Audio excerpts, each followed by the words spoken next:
Okay, तो चलिए सीधे इसमें डाइव इन करते हैं। आज के इस एक्सप्लेनर में हम एक ऐसे इंफ्रास्ट्रक्चर स्टॉक को डिकोड करने वाले हैं जिसकी कीमत अभी महज 20 रुपए के आसपास है, लेकिन इसने मार्केट में एक जबरदस्त हलचल मचा दी है। हम बात कर रहे हैं गायत्री प्रोजेक्ट्स की, एक ऐसा शेयर जिसमें हिस्टोरिकली मैसिव उतार चढ़ाव आए हैं और अब अचानक से मार्केट की पूरी दिलचस्पी इस पर आकर टिक गई है। और इसी हाइप के बीच एक बहुत बड़ा सवाल उठ रहा है, क्या एक 20 रुपए का शेयर सच में अगला L&T यानी लार्सन एंड ट्यूब्रो बन सकता है? मार्केट में इस वक्त यही सबसे बड़ी चर्चा है। हमें यही इवैल्यूएट करना है कि क्या ये सच में वेल्थ क्रिएट करने का एक मैसिव मौका है या फिर सिर्फ एक शॉर्ट टर्म रैली है जो जल्दी ही हवा हो जाएगी। तो इस टॉपिक को डीपली समझने के लिए आज का हमारा रोड मैप बिल्कुल क्लियर है। सबसे पहले मार्केट में ये बज़ आखिर क्यों है, फिर कंपनी का कोर बिजनेस, उसके बाद एक मल्टी बैगर बनने की कंडीशंस, L&T के साथ डायरेक्ट कंपैरिजन और आखिर में लो प्राइस वाले शेयर्स के बड़े रिस्क्स क्या होते हैं। तो चलिए शुरू करते हैं। मार्केट की इस बज़ पर आने से पहले बहुत जरूरी है कि हम कंपनी के कोर बिजनेस को समझ लें। गायत्री प्रोजेक्ट्स असल में इंडिया की इंफ्रास्ट्रक्चर और EPC यानी इंजीनियरिंग, प्रोक्योरमेंट और कंस्ट्रक्शन सेक्टर का एक जाना माना नाम रही है। इनका मेन फोकस बड़े स्केल के प्रोजेक्ट्स पर होता है, जैसे कि बड़े नेशनल हाईवेज बनाना, बड़ी इरिगेशन यानी सिंचाई परियोजनाओं पर काम करना और देश के दूसरे विशाल इंफ्रास्ट्रक्चर प्रोजेक्ट्स को पूरा करना। हिस्टोरिकली इस सेक्टर में इनका एक अच्छा खासा ट्रैक रिकॉर्ड रहा है।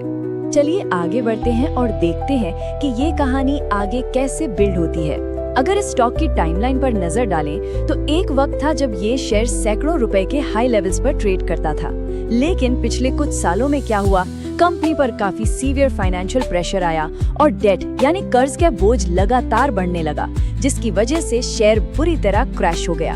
लेकिन आज बिल्कुल अलग स्टोरी है, क्योंकि इसमें एक स्ट्रॉन्ग मार्केट रिकवरी के साइन साफ दिख रहे हैं। तो अब आते हैं अपने पहले मेन पॉइंट पर। आखिर इस वक्त इस स्टॉक को लेकर अचानक से इतनी तेजी क्यों दिख रही है? अब इस स्लाइड के बारे में जो सबसे इंटरेस्टिंग बात है वो ये है कि मार्केट का ध्यान खींचने के पीछे 3 मेन कैटलिस्ट्स हैं। पहला, ऐसी कंटिन्यूअस चर्चा हो रही है कि प्रमोटर्स अपनी हिस्सेदारी बढ़ा रहे हैं। दूसरा, कुछ बड़े इन्वेस्टर्स ने अचानक इस स्टॉक में नए सिरे से अपना इंटरेस्ट दिखाया है। और तीसरा, एक बहुत लंबे करेक्शन के बाद प्राइस में एक बहुत ही स्ट्रॉन्ग रिकवरी आई है। जब किसी स्टॉक में ये तीनों चीजें एक साथ होती हैं, तो मार्केट की नजर नेचुरली उस पर चली ही जाती है। लेकिन यहाँ एक काफी बड़ा रियलिटी चेक लेने की जरूरत है। मार्केट का ध्यान आकर्षित होना और अर्ली रिकवरी सिग्नल्स मिलना किसी भी तरह से ये साबित नहीं करते कि ये एक साउंड लॉन्ग टर्म इन्वेस्टमेंट है। ये एब्सोल्युटली क्लियर होना चाहिए कि ये बस मार्केट की एक शुरुआती रिएक्शन है। सिर्फ इन्हीं सिग्नल्स पर लॉन्ग टर्म डिसीजंस नहीं लिए जा सकते। और यहीं पर हम मार्केट हाइप से हटकर फंडामेंटल एनालिसिस की कड़वी सच्चाई की तरफ पिवट करते हैं। एक मल्टीबैगर बनने के लिए आखिर कंडीशंस क्या होती हैं? किसी भी छोटे स्टॉक को लॉन्ग टर्म विनर बनने के लिए इस क्रिटिकल चेकलिस्ट को पास करना ही होगा। सबसे पहले चाहिए एक बेहद स्ट्रॉन्ग बैलेंस शीट और साथ ही कंपनी के डेट में लगातार कमी आनी चाहिए। उसके बाद बिजनेस मॉडल का ग्रो करना और बेटर कैश फ्लो होना एब्सोल्युटली क्रूशियल है। साथ ही सॉलिड कॉर्पोरेट गवर्नेंस और एक स्ट्रॉन्ग ऑर्डर बुक का होना भी उतना ही जरूरी है, ताकि ऑन ग्राउंड एग्जीक्यूशन ठीक से हो सके। और सबसे खास बात जो याद रखनी है, इन पैरामीटर्स पर 1-2 क्वार्टर में नहीं बल्कि आने वाले कई सालों तक लगातार मेजरेबल इंप्रूवमेंट दिखाना स्ट्रिक्टली रिक्वायर्ड है। तभी ये करंट एक्साइटमेंट किसी एक्चुअल सस्टेनेबल परफॉर्मेंस में बदल सकती है।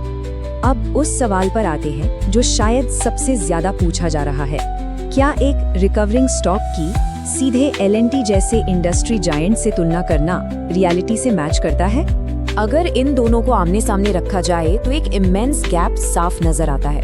एक तरफ गायत्री प्रोजेक्ट्स है जो अभी अपनी रिकवरी के बिल्कुल अर्ली फेज में है। मार्केट इंटरेस्ट भले ही आया हो, पर इसे लंबे समय तक लगातार इंप्रूवमेंट दिखानी होगी। और दूसरी तरफ है L&T, जिसके पास दशकों का प्रूवन परफॉर्मेंस है, एक मैसिव ऑर्डर बुक है, हाईली प्रूवन मैनेजमेंट है और जो कंसिस्टेंटली प्रॉफिट जनरेट करती है। इसीलिए इस अर्ली स्टेज में दोनों का डायरेक्ट कंपैरिजन करना हाईली प्रीमेच्योर और जल्दबाजी वाला कदम होगा। अब थोड़ा फोकस उन छिपे हुए खतरों और क्रूशियल रिस्क फैक्टर्स पर शिफ्ट करते हैं जिन्हें ऐसी हाइप के दौरान अक्सर रिटेल पब्लिक इग्नोर कर देती है। तो तो यहाँ सबसे क्रूशियल पॉइंट ये है कि low price shares are not always low risk, यानी कम कीमत वाले शेयर्स हमेशा कम रिस्क वाले नहीं होते। ये शेयर मार्केट का एक बड़ा सच है। शेयर का प्राइस बस 20 रुपए होने का मतलब ये बिल्कुल नहीं है कि अंडरलाइन बिजनेस में से सारे फंडामेंटल खतरे गायब हो चुके हैं। अगर बिजनेस अपने प्रॉमिस टर्न अराउंड को एग्जीक्यूट नहीं कर पाता तो यहाँ एक बहुत बड़ा रिस्क छिपा है। मान लीजिए कि कंपनी की फाइनेंशियल सिचुएशन आगे भी वीक बनी रहती है, या ओवरऑल डेट का प्रेशर अचानक से फिर बढ़ने लगता है, या बिजनेस एक्सपेक्टेड ऑपरेशनल इंप्रूवमेंट्स दिखाने में फेल हो जाता है, तो स्टॉक में फिर से एक बेहद शार्प डिक्लाइन यानी भारी गिरावट आ सकती है। ये वो रियलिटी है जिसे टोटली अवॉइड नहीं किया जा सकता। इसीलिए किसी भी नतीजे पर पहुंचने से पहले quarterly results, debt levels, cash flows और मैनेजमेंट के एक्शंस को स्ट्रिक्टली मॉनिटर करना बहुत जरूरी है। रियलिटी को हाइप से अलग फिल्टर करना आना चाहिए। और मैं यहाँ मेंशन कर दूं कि हमारा ये एक्सप्लेनर स्ट्रिक्टली एजुकेशनल पर्पसेस के लिए है, ताकि इन फैक्ट्स को ठीक से समझा जा सके। तो इस पूरे इन डेप्थ एनालिसिस को देखने के बाद एंड में ये एक बड़ा सवाल वहीं का वहीं खड़ा रहता है, क्या ये 20 रुपए का स्टॉक सच में एक लॉन्ग टर्म वेल्थ क्रिएटर बनेगा, या फिर ये सिर्फ एक पासिंग शॉर्ट टर्म रैली है। ये एक ऐसी कोर डिलेमा है जिसके बारे में हर किसी को ऑब्जेक्टिव होकर सोचना पड़ेगा। इसलिए डेटा को न्यूट्रल रहकर ट्रैक करते रहिए और इस सच्चाई को खुद एनालाइज कीजिए।